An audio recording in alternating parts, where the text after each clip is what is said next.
We did it. Hey guys, it's Ted Bogert. We are back with the TED Show after some crazy technology, which is all me, I'm sure.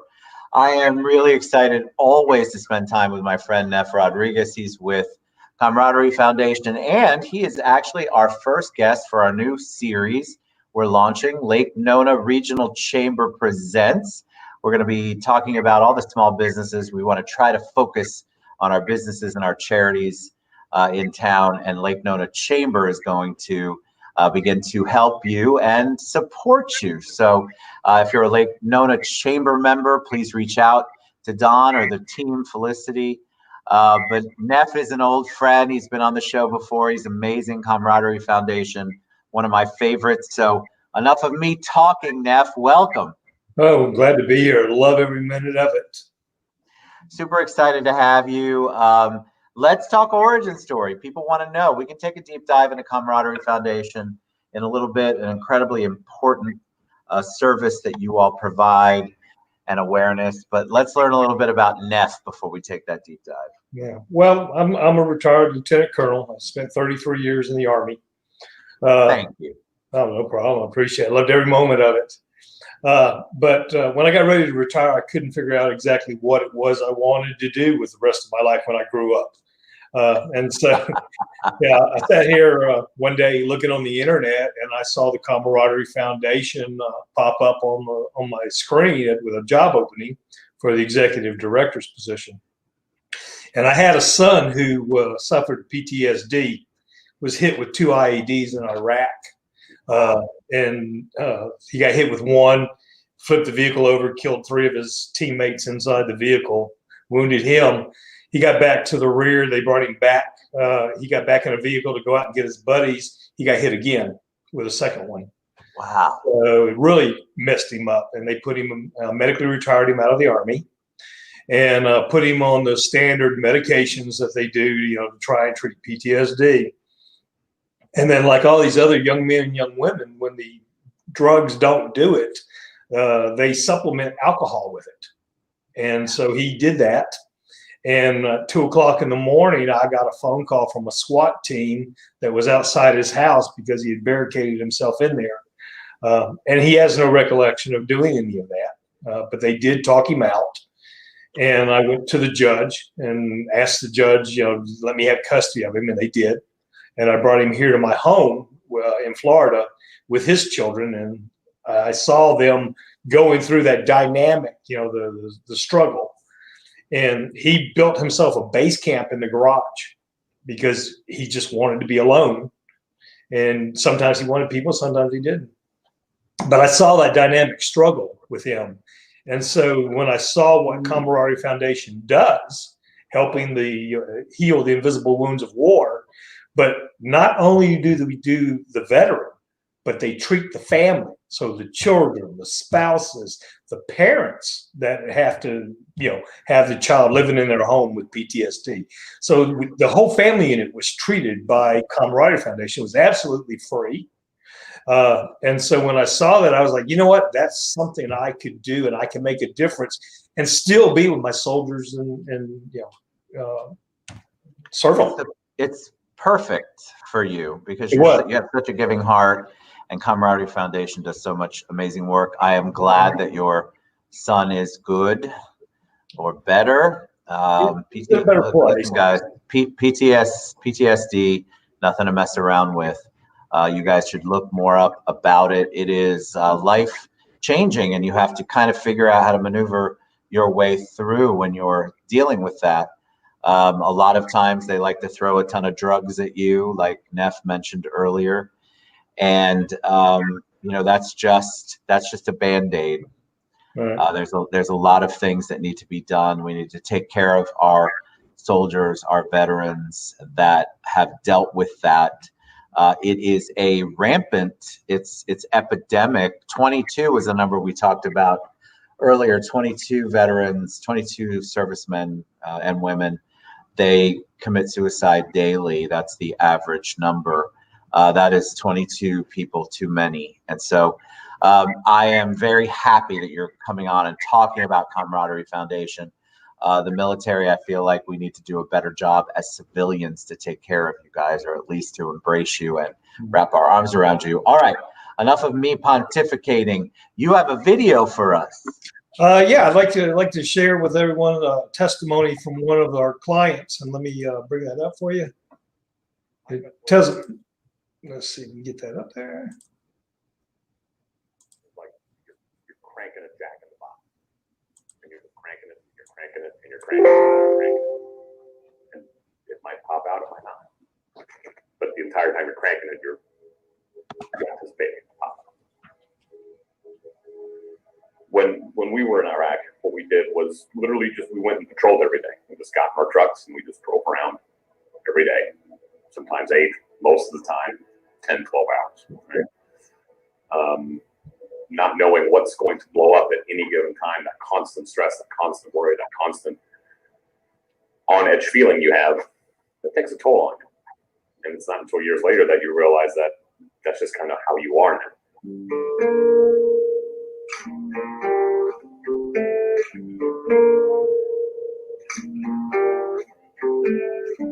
No, you just don't want to admit that you're broke. I mean, that's at least that's how it was for me.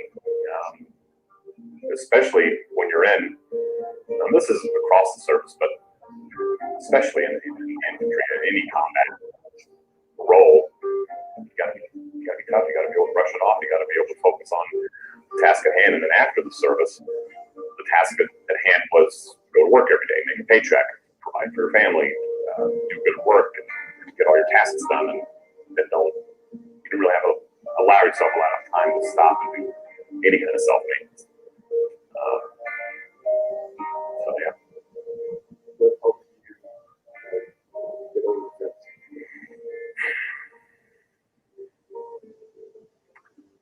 Probably a combination of time,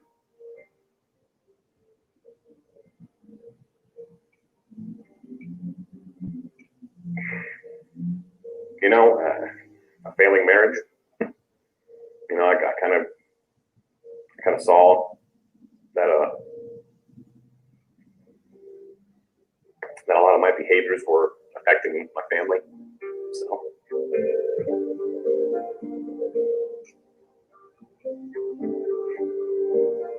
talking to Ruben, that was the easiest part.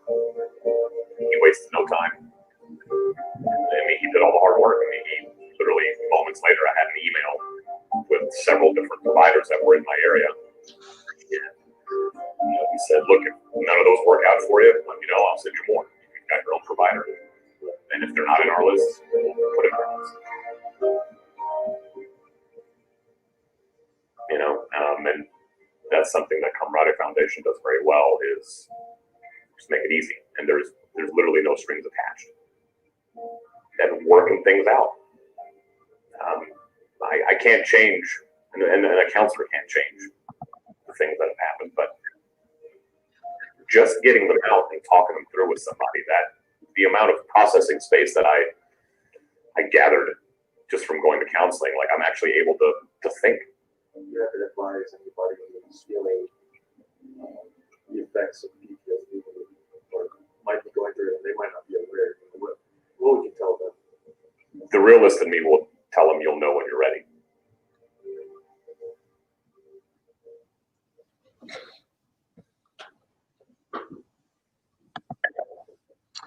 I mean, it's just so you watch that as a civilian, right? So I've never had to. I haven't served our military, but as a civilian, you look at that, you think you all are just literally putting your lives on the line all the time. And again, I think because of TV and movies and just the world in general, that we become desensitized to how much of a sacrifice that is and how impactful it is on your lives. All right. And the other thing is that you never really notice it internally yourself until something triggers it and brings it back up to the forefront. We notice spikes in PTSD cases when events happen here back in the States. For example, after the Las Vegas shooting, there was a spike in PTSD issues. After the Pulse shooting here in Orlando, there was a spike in PTSD. And now, even with the COVID thing going on right now, with the isolation, which is not a good thing for them to have to do anyway, now there's a 20% increase in the rates of suicide.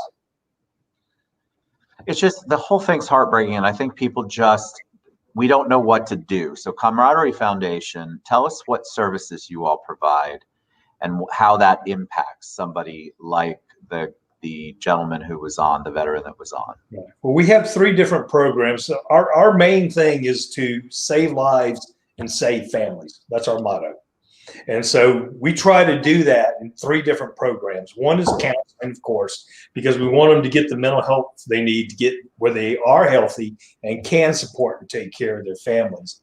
And then the other thing, other pillar, is the family support, family fun days, where we support the families, bring them together, because when you're in the military and you're serving, you're in a tight-knit group. And so spouses know spouses, and we all hang together on weekends and we'll barbecue together. But when you get out of the service and you go home here back to Orlando or whatever, and you move into an apartment complex, the guy in apartment 2C really could care less what you're doing this weekend. It's true. And so the families lose that camaraderie that they had. And then the third pillar is transitioning from the military into the civilian world. You know, how do I take what I did, especially in his case where he was an infantryman? You know, how do you take that skill set and can change it into a job here in the civilian world? What kind of skills do you bring?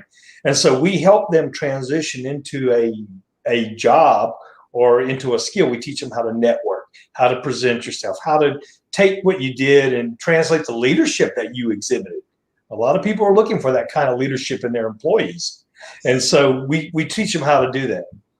But the main priority of our effort is the counseling.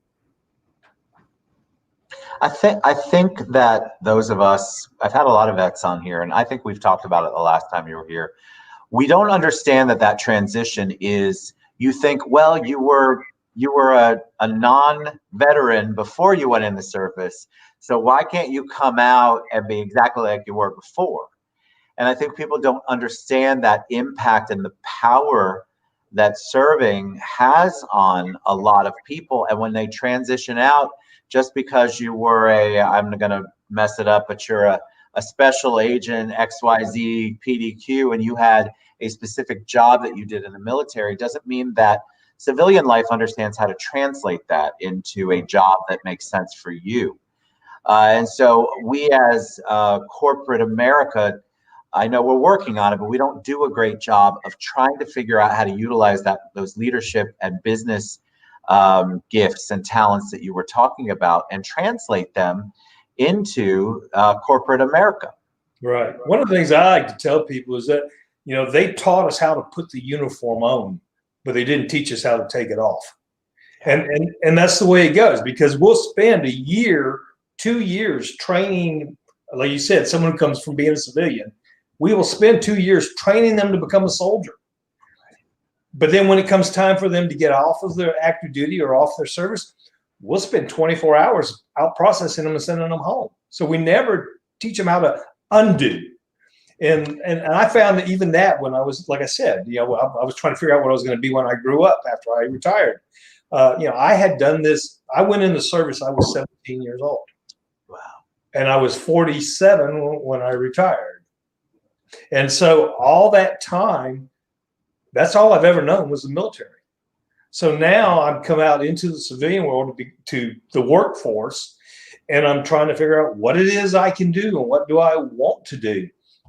And I struggled with it even here in Orlando, because you know, I did some small work with other organizations, and when I email like I do in the military, which is short, concise, to the point. Well, the normal civilian individual takes that as being rude. Or you're bossy. Now you're just telling me what to do. And so I was having those conflicts with people that were working for me, because they were taking it as, well, he's just, you know, being short with me. And it's not. We don't understand. We need to be educated better, meaning we need to educate ourselves better. And I think another thing that veterans face is that you all are used to everybody that you could lay your life down for people, and so there has to be this insanely deep trust. And you come out into the real world and you see corporate America isn't really about taking care of people or people you can trust. It's a very difficult thing. You're used to having an entire team, a unit around you that no matter what, you can 100% depend on and has your back. And you come out into corporate America, and corporate America does not have your back. And so that is also a painful transition. I've heard lots of vets talk about that. Like, I just felt like I went in, and if I gave my word, I gave my word. And if they gave their word meant it. Well, that's not how corporate America works. Yeah, you're absolutely correct. And that's the way. And then you feel betrayed because you trusted them and they let you down or they didn't follow through. And so now you get that triggering device. And so now you get, again, another cascading event that will trigger your PTSD issues. Right. And as many vets who have come out and talked about how the transition is so hard, they have said, as difficult as it was and how much it impacted me, once they're out in corporate America, they are longing for that camaraderie back. And they're like, I would enlist in a minute. I would go back in a minute, even though it has impacted them so tremendously, physically and psychologically. And yet that strength of team and trust and camaraderie is you just can't replicate it, or we just choose not to out here in civilian world. All right, if people want to get involved now, if people want to learn more about Camaraderie Foundation, if we have veterans listening, which I know we do, what's the best way for them to reach out? If they go to our website, which is www.camarderiefoundation, all one word, .org. They can get, if they want to contribute and donate, they can do that on the donate site. If they're a veteran that needs assistance, then they can go to the programs and whichever one they're interested in, they can fill out the applications. And there are some things that are really unique about the Camaraderie Foundation, which was another reason why I fell in love with it. Besides just doing the veteran and the family, which is amazing, and being free, which is amazing, was that we have an 89% success rate on treating the PTSD. And the reason that I think that success rate is so high is because we go through removing all the barriers that could possibly be there to keep someone from successfully completing the program. So if a veteran goes on our website, fills out the application, within 24 hours, we get back in with them. So it's a rapid response. It's not going to one of these other organizations and you might not, you get an appointment in 3 months. But so within 24 hours, the counselors will call you. And then they'll do the interview process to find out what it is that you need assistance with. And so it's tailored directly to the veteran. And then we'll find out what that you're interested in, and we'll tailor the therapy that appeals to you. So we don't tell you when you come in, okay, you're going to group therapy. Well, I don't like group therapy. Well, that's the therapy we offer, and that's where you're going. We let you choose. There's all different types of therapy. So you select the one that's right for you. That way you're more prone to complete the program. The other thing is we try to find a counselor, and we have over 480 counselors in our database right now around the country. We're in 43 states and 3 foreign countries right now. We do it all with a staff of 8 out of Orlando here and 1 in Tampa. No way. I did not know that. Yes. Wow. So that maximizes the dollars that people donate going to the programs and to the things that we say they're going to go to. So right now, 84 cents of every dollar goes directly to the programs. We're pretty good. If you want to get involved, I have a lot of people that reach out after these shows and say, I want to help. Well, here's a place where 84 cents of every dollar goes to helping. And I think that if people would just understand that it's a different world and the sacrifice that you all make it's an amazing one. And I want us as a country to be a little more supportive. How about a lot more supportive of what you guys face and what you have to deal with when you come back to the States and try to figure out how to maneuver through to the next phase of your life. Nef, you're amazing. Camaraderie Foundation is amazing. I have the website scrolling across the bottom, camaraderiefoundation.org. I tagged Nef. You can reach out to him. You can go directly to the site. You can reach out to me. Get involved. Our veterans and our veteran families, I believe, are people that we need to be taking care of them, because they are doing everything in their power every day to protect us and sacrifice so much. So I'm thankful for you and all of your service, thankful for your son's service, and I love Camaraderie Foundation. Thanks for being on the show, my friend. Oh, anytime. We love being here, and we thank y'all for your support, everybody. Absolutely. And thanks to Lake Nona Regional Chamber for bringing Nef Rodriguez on the first Lake Nona Regional Chamber Presents show. I was so happy to see that. Love and appreciate you, Nef, and all you do. You guys reach out, get involved. Don't let our vets come back and feel like there is no place to go. They have a place to go, and Camaraderie Foundation is one of those amazing organizations. All right, guys, we'll see you soon. Thank you so much, Nef. Absolutely.